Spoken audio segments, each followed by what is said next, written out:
Bismillahirrahmanirrahim. Assalamualaikum warahmatullahi wabarakatuh. Alhamdulillahi rabbil alamin.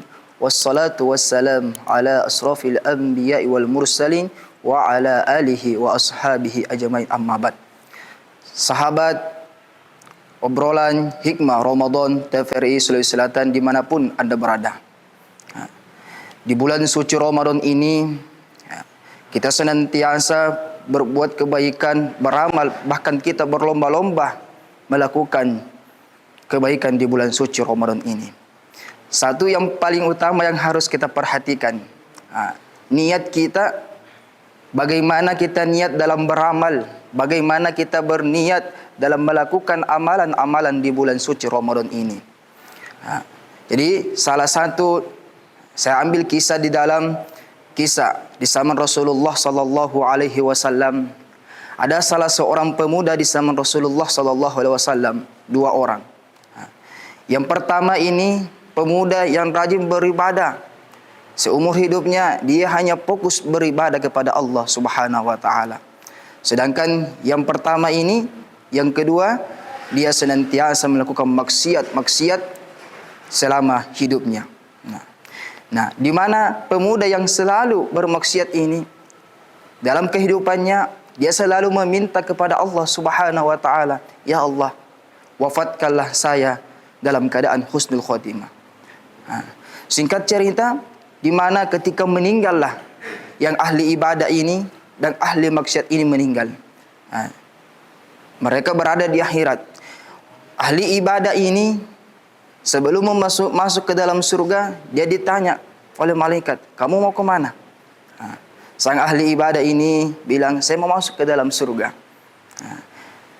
Malaikat ini mengatakan kepada ahli ibadah ini, "Kamu tidak berhak masuk ke dalam surga karena kamu beribadah selama hidup di dunia, karena kamu tujuanmu hanya untuk dipuji oleh manusia." Sedangkan pemuda yang satu ini, dia mau dimasukkan ke dalam neraka. Tapi datang malaikat mengatakan, "Jangan masukkan pemuda ini ke dalam neraka.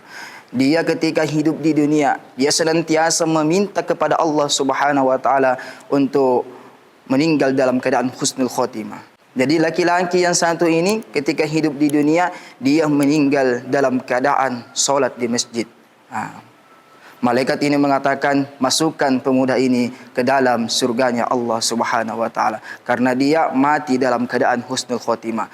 Karena selama dia hidup, dia meniatkan hidupnya ini, dia minta kepada Allah untuk dimatikan dalam husnul khotimah.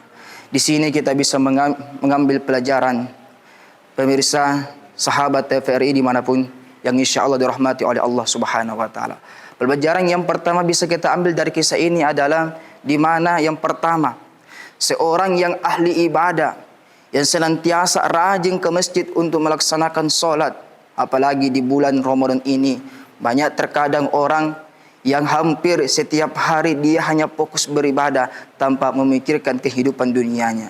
Jangan sampai kita seperti yang pemuda ini, yang ahli ibadah setiap hari, setiap detik dia hanya mengingat kepada Allah Subhanahu wa taala, tapi dia lupa ada satu yang dia tidak perhatikan, niatnya untuk ketika dia beribadah kepada Allah Subhanahu wa taala. Jadi khusus di bulan Ramadan ini, sahabat TVRI, mari kita memperbaiki niat kita dalam beribadah. Karena kenapa? Niat dalam ajaran Islam agama kita mengajarkan niat terbagi menjadi dua. Yang pertama, niat yang baik. Di mana niat yang baik, sahabat sekalian, niat yang baik ini ketika kita baru niatkan di dalam hati kita, itu malaikat sudah mencatat niat kita. Jadi niat baik ini belum kita lakukan niat baik ini, malaikat sudah mencatatnya. Sedangkan niat buruk adalah yakni niat yang kita niatkan dalam hati kita, itu keburukan yang kita ingin lakukan. Bedanya niat buruk ketika kita kerjakan niat buruk itu, baru malaikat mencatatnya dosa yang kita lakukan. Betapa indahnya di dalam Islam aja, sahabat sekalian, di mana kita baru berniat beribadah. Contoh, kita mau ke masjid untuk melaksanakan salat tarawih.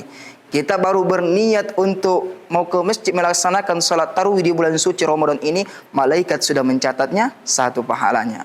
Nah, sedangkan kalau kita mau berniat bermaksiat di bulan suci Ramadan ini, ada orang yang berniat untuk mencuri. Nah, di pasar dia lakukan itu niatnya. Nah, dia ambil itu barang, baru malaikat catat. Jadi itu perbedaan niat baik dan niat buruk. Sahabat TVRI yang insyaallah rahmati oleh Allah Subhanahu wa taala.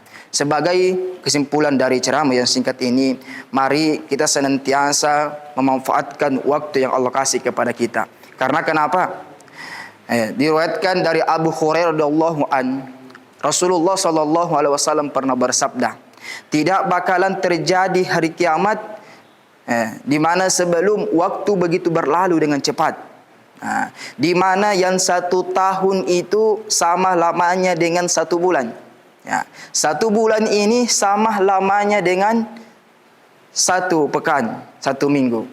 Di mana 1 pekan ini, 1 minggu ini itu sama lamanya dengan 1 hari, yang 1 hari ini sama lamanya dengan 1 jam kita rasa, yang 1 jam ini sama lamanya dengan 1 menit kita rasa, yang 1 menit ini sama lamanya dengan 1 detik kita rasa. 1 detik ini sama lamanya ketika kita berkedip, maka kata Rasulullah, hati-hati, kita telah memasuki di penghulung hari kiamat kecil.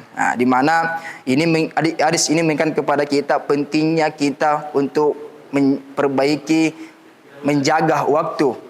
Yang dimana Allah berikan kepada kita, bahkan dalam Al-Quran Allah bersumpah dengan waktu. Di mana yang pertama surah Al-Asr, di mana firman Allah berbunyi wal asr, demi masa. Dalam tafsir Kementerian Agama Republik Indonesia, asr di sini berarti masa. Kenapa Allah bersumpah dengan masa? Di mana di masa ini banyak fenomena-fenomena yang terjadi yang bisa kita ambil pembelajaran dalam kehidupan sehari-hari kita. Selamat ki pada selamat ki. Semoga lancar puasa tak, dimudahkan urusan tadi bulan suci Ramadan ini. Amin ya rabbal alamin. Saya akhiri, wallahul muwafiq was sa'adah. Assalamualaikum warahmatullahi wabarakatuh.